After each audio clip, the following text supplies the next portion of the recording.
Bismillahirrahmanirrahim. Assalamualaikum warahmatullahi wabarakatuh. Alhamdulillahirabbil alamin wassalatu wassalamu ala asyrafil anbiya'i wal mursalin wa ala alihi washabihi ajma'in. InsyaAllah pada hari ini saya Wan Muhammad Afif bin Wan Azli bersama rakan saya iaitu Wan Ahmad Danish Durrani akan merungkai kitab suci Sunan Abu Daud, di mana kami akan kupaskan mengenai bab 1 dan hadis 1 daripada bab 1 ialah mengenai menyendiri semasa membuang hajat, yang di mana menuntut kita untuk memahami adab, privasi dan kesucian melalui hadis pertama Sunan Abu Daud. InsyaAllah kita akan kupaskan dengan lebih lanjut. Okey, sebelum bergerak dengan lebih lanjut, mengetahui lebih lanjut pada hari ini mengenai hadis tersebut, mengenai hadis kitab Sunan Abu Daud ni, kitab Sunan Abu Daud ni merupakan antara salah satu daripada 6 kitab hadis utama, di mana kitab penyuci ini iaitu The Book of Purification, ialah penyucian rohani bermula dengan kebersihan fizikal. Okey.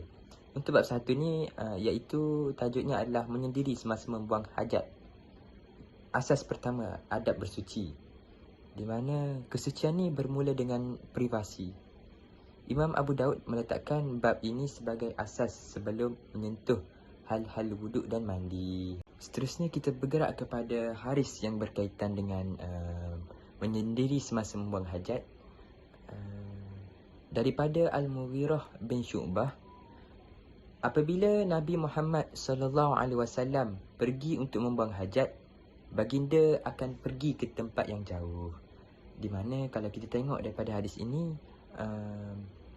ia berkait rapat dengan privasi kita sebagai seorang Muslim untuk membuang hajat ni lari daripada orang lain untuk memastikan privasi kita sentiasa terjaga lah. InsyaAllah kalau kita jaga privasi kita takkan terbuka lah aib kita. Macam tu. Seterusnya hadis ni juga mendahului daripada sudut-sudut lain, mendahului daripada dari segi berwudu ataupun penyucian-penyucian lain. Sebab sebelum kita nak buat sesuatu ibadah tu, kita perlu penyucian dulu. Seterusnya kita bergerak kepada kredibiliti hadis, di mana kalau kita tengok kekuatan hadis ni, grade dia baik, Hasan, di mana ianya disahkan oleh penyelidik Hafiz Abu Tahir Zubair Ali Zaid. Di mana pengesahan ini dapat memastikan kita mengambil panduan adab daripada sumber rantaian periwayatan yang utuh, di mana kalau kita tengok hadis ni kuat lah, dapat membantu kita dalam aktiviti harian lah, insyaAllah. Seterusnya kita bergerak kepada fitrah kemanusiaan Rasulullah, di mana kalau kita tengok Rasulullah ni kan kekasih Allah, tapi walaupun baginda kekasih Allah, baginda ni mempunyai keperluan fizikal yang sama seperti manusia lain, tetapi Nabi ni mempunyai keistimewaan yang lain lah daripada kita ni sebagai manusia. Kalau kita tengok kalau tengok Nabi pun memang istimewa lah. Walaupun bertaraf Nabi, baginda juga tetap tertakluk kepada sifat-sifat kemanusiaan yang fitrah, di mana Nabi pun ada panca indera, tapi Nabi ni ada kelebihan di sisi Allah, di mana nanti ni Nabi akan bersyafaat juga kepada kita.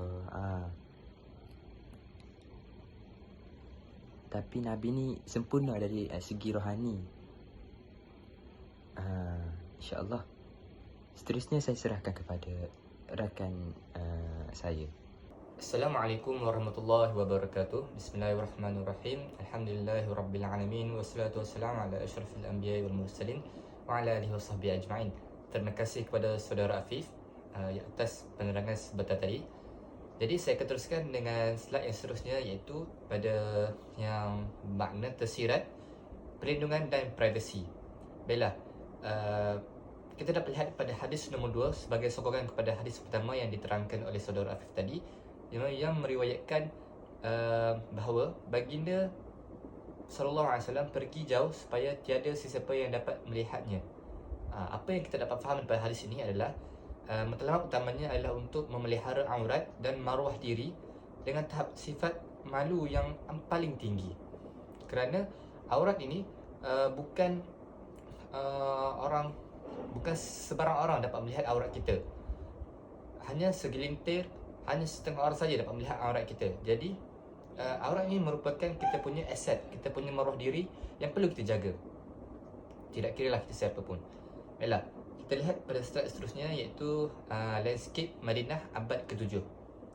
Kalau kita lihat pada gambar tersebut, pada zaman tersebut penduduk biasanya membuang hajat di kawasan berumput atau di celah-celah kebun kurma.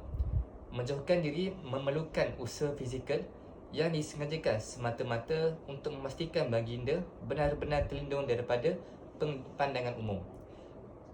Kita tidak boleh bandingkan dengan zaman dulu dengan zaman sekarang. Kerana apa? Kerana dulu tiada tandas yang canggih, tandas yang moden, tandas yang kalau kita masuk, orang memang tak nampak betul-betul walaupun kita berada di tempat umum. Tapi pada zaman dulu ni, pada zaman Rasulullah SAW dulu, tiada tandas seperti itu. Jadi mereka ni perlu mencari tempat yang sunyi, tempat yang sepi, tempat seperti celah-celah pokok dan kebun-kebun untuk mereka ni membuang hajat.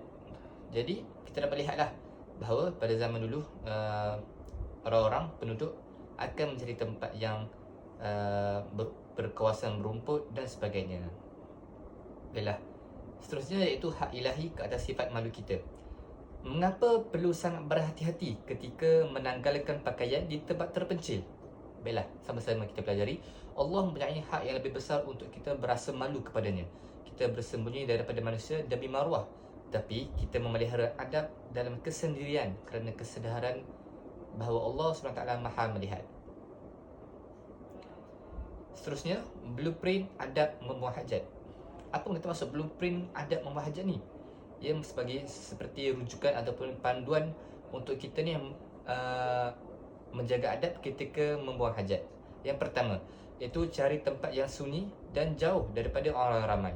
Takkanlah kita nak buang hajat, kita perlu berada di tempat orang ramai kan? Mana sifat malu kita? Jadi pergi ke tempat yang jauh daripada pandangan orang ramai. Seterusnya, iaitu pastikan diri tidak dilihat atau perlindungan diri. Pastikan walaupun tempat yang jauh, kita perlu ada sesuatu yang menghalangi pandangan orang lain untuk melihat kita, seperti rumput-rumput yang tinggi, pokok dan sebagainya. Seterusnya iaitu hayati sifat malu sebagai sebahagian daripada iman dan disiplin diri.